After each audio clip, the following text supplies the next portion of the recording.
what you are going through, and it has been making you feel shattered, either a traumatic experience or dear loss, and it can just be the feeling not being yourself anymore. It should change your life to better and alert you that your happiness is the most important thing.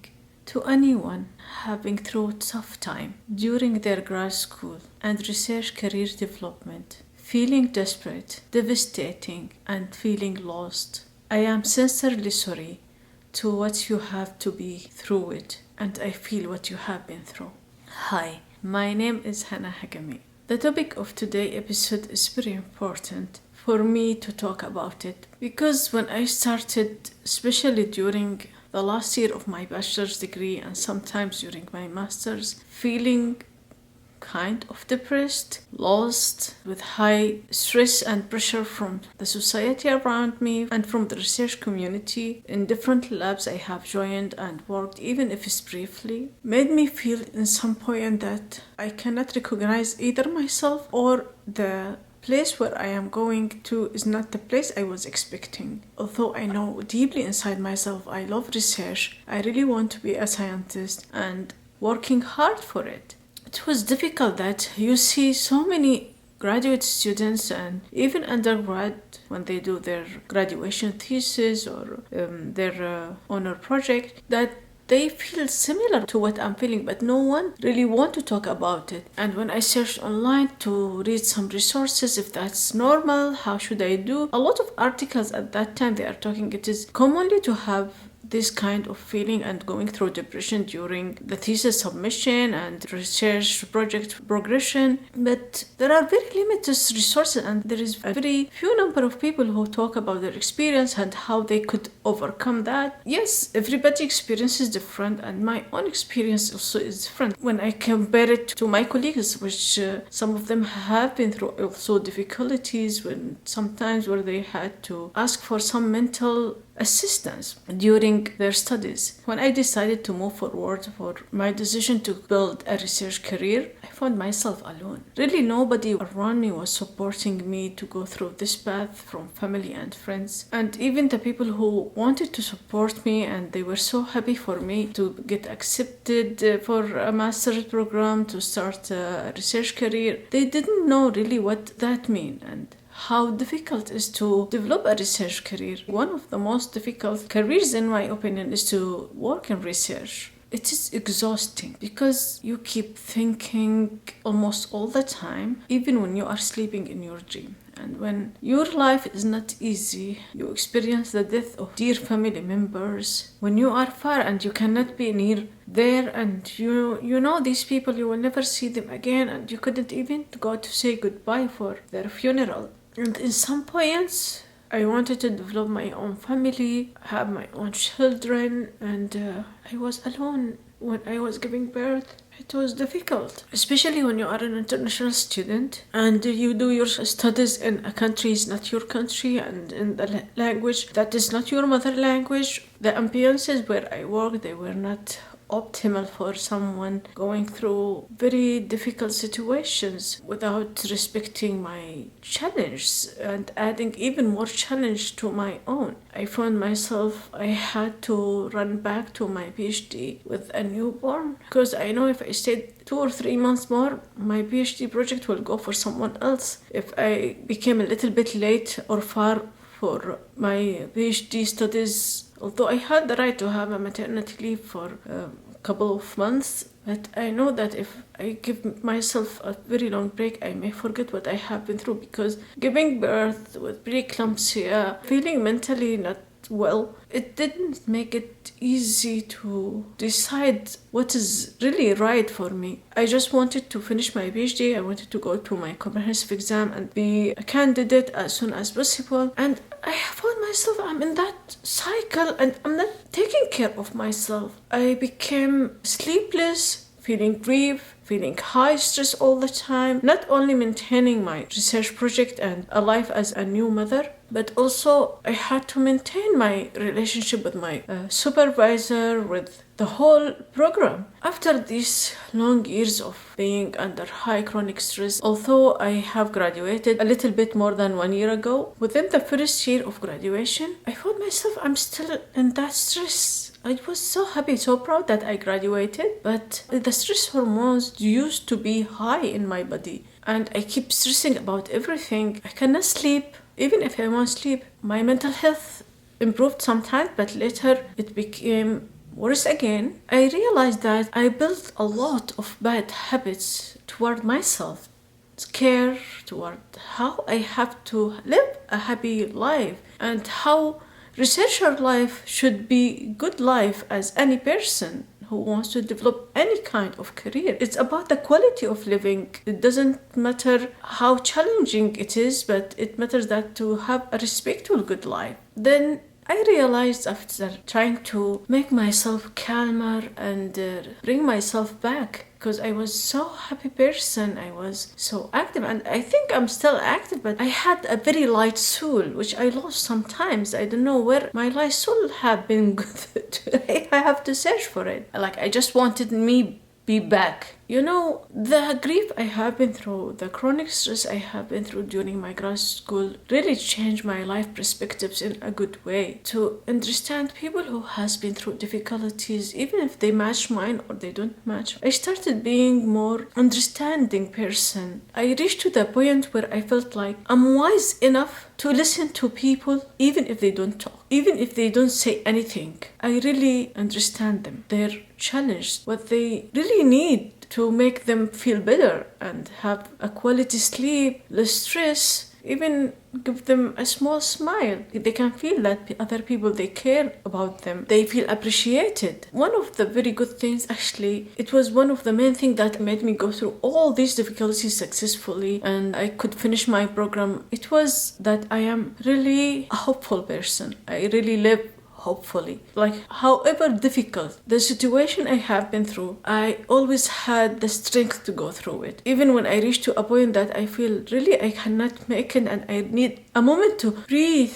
and then can continue, but I cannot find these moments. The thing helped me to go through that. I am a hopeful person and I want to continue living hopeful. I came to a point during my PhD that I was totally burnt out, and there were not, how can I say, like, the ambiances where I worked during my PhD studies were that making me feel that I'm behind, I cannot fulfill my graduation requirements by the deadlines, and that, like, I was feeding too much with negativity about my progression because I was a mother. It looked like that I may not be able to graduate. Inside myself, I know I'm doing very well. Like, even the days where my children get sick or myself I get sick, I cannot come during the whole working day. I had to find someone to take care of my children. Most of the time I come at night and work, so all the day I'm taking care of my child and all the night I'm working in the lab without sleeping, or sleeping maybe 1 to 2 hours, continue working, thinking about so many things, and I felt not appreciated. I felt sad inside myself. And the life was not expected and I'm in the wrong place, and that's what's really, I still believe that I was not in the right research lab that appreciate women, appreciate mothers, and offer them options that make them progress without feeling desperate, without feeling devastated to fulfill their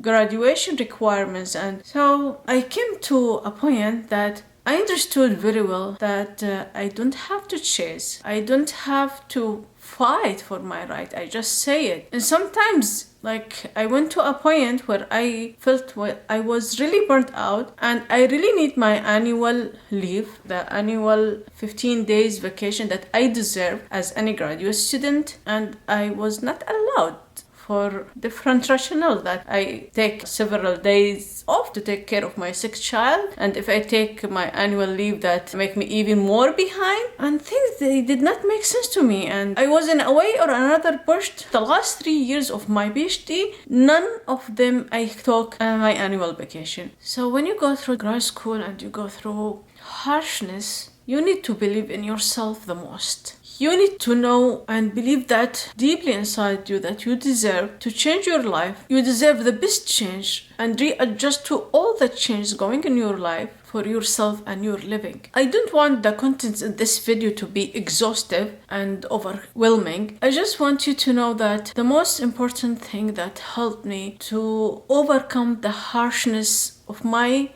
conditions is listening to myself and listening to my body, what I really need, what makes me feel happy and healthy, and how to succeed to build that solid, peaceful relationship toward myself and toward my dreams. Because sometimes the stress, especially when it is very high and consistent stress, combined with grief and deep sadness, impair our judgments or make us doubt sometimes what is right, what is not. In my graduate studies, especially during my PhD, I was looking for things to help me, to motivate me, to retrieve back my energy, my passionate about being a researcher, about finishing my PhD, about having my own lab in the future. I still, inside myself, I know I wanted, but I lost the motivation. I don't know if I lost the motivation, it was the right descriptive word, but I felt I'm not motivated anymore. I felt very down. I was looking for motivational stories, talk, videos, online, reading experience. They helped me a lot. But in sometimes listening to this kind of motivational story videos, not helping me anymore.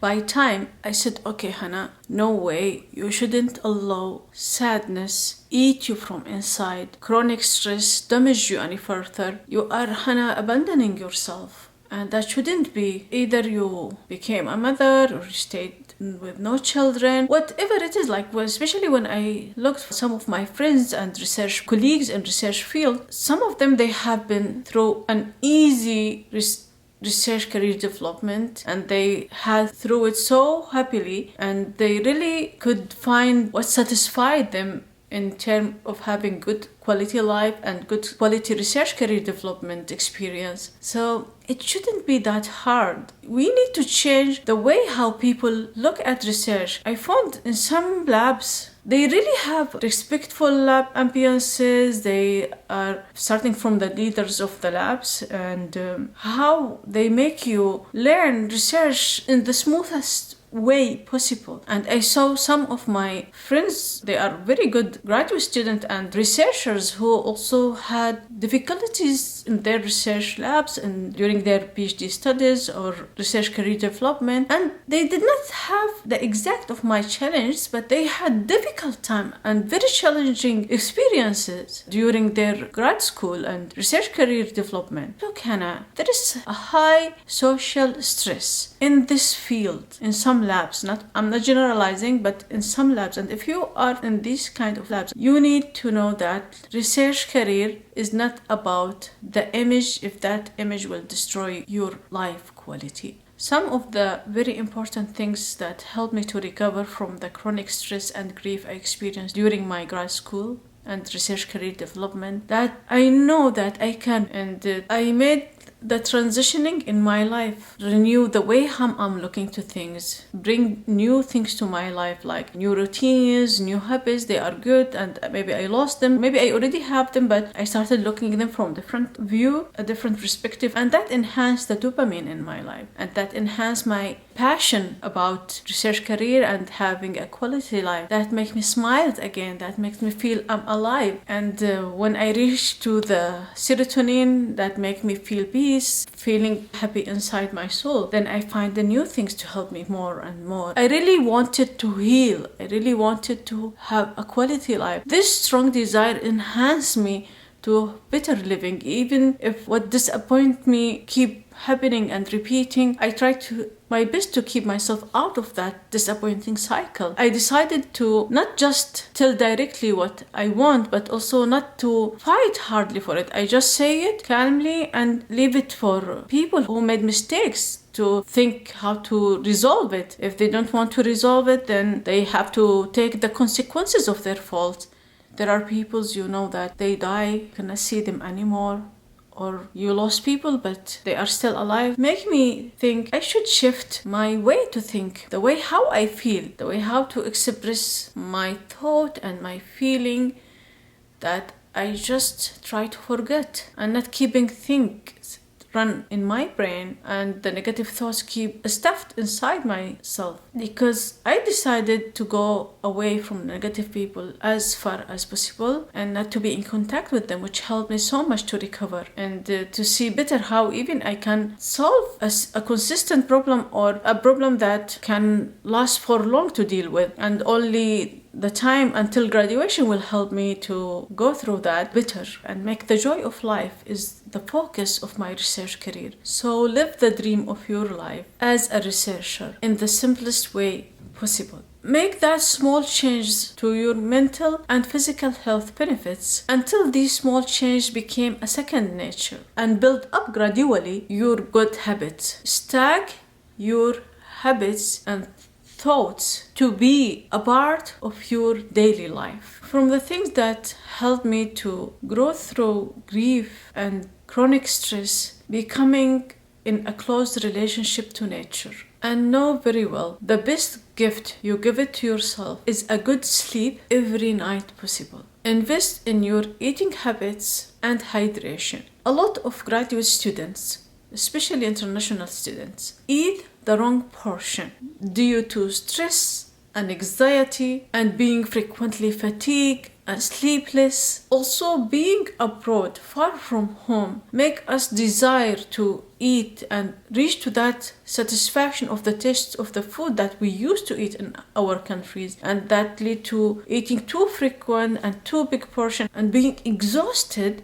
At the same time, missing being rest and missing being home lead to this bad eating habits. Not eating at the right time, not eating the right portion, not eating the right options, not even being able to make our own food. So being too focused on research will distract your life peace. It's like you are driving your car and on the steering you keep focusing on research, and then without looking around, you find yourself you crashed because you kept looking too much focusing on the achievement in research career and overworking, under looking after yourself, especially when you are harassed or exposed to high stress from people around you who work with you, or some of them, not necessarily all of them, but one or two are enough to make your life horrible during your research development and during your grad school. Respect your limit and be clear about that with yourselves, with others who live with you and work with you. Don't compare yourself, your progression and your living condition and everything happens to you to someone else's progression in their grad school and research career development. And also don't allow someone to put you in this comparison, because everybody is different. Accordingly, don't try to compete or chase to prove yourself. You need to know that you can make it and you will make it, and you will do the needed steps for you to be able to finish your research project, your grad school program, and you will graduate successfully without bothering about what people are saying about your progress around you. Just make the correct change, and believe me, you are the future of the scientific research field. Upon your action, you will make the future of scientific researcher lives toward a better life. So no one will have to fill in the blanks that you found yourself had to fill in them and being stuck until you finish your degree with a sad life and with a horrible grad school and research career experience. When you decide to have a twist in your life, and this is the time to change the path or to leave the place, make your life twist gently for your happiness and give yourself the time for readjustment. Stand on your side supportively. I know sometimes it comes to a point you feel very lonely. Sometimes I cried every night. I felt alone and too lonely. But my message to you that be proud of yourself. You have survived the days that you thought you couldn't, and you will survive through the future difficulties as well. This is the life nature. So just let's go through the ways that we know we will have least damage and more happiness. Give yourself a pure love, and that's enough to open your heart for hopes and your eyes for facts that you just need to accept that you thought there are problems you need to solve. So at the end of this episode, I would like to say that whatever the hardship you are going through, it can be a death, a breakup, domestic violence, bullying, harassment, sickness, deep depression. It can be anything causing a damage on your side, or it can be multiple things coming together beating you and you're feeling drastically ruining your life. So make the twist to take care of yourself and have a happy, peaceful life. Every researcher deserves a quality life like any human deserves a quality life. Thank you for watching. If you like the video, give it a like. Write your points in the comment section. I would be so happy to read your thoughts and opinion about the topic today. Please subscribe to my channel. That helped me so much. For now, take care of yourself and see you soon.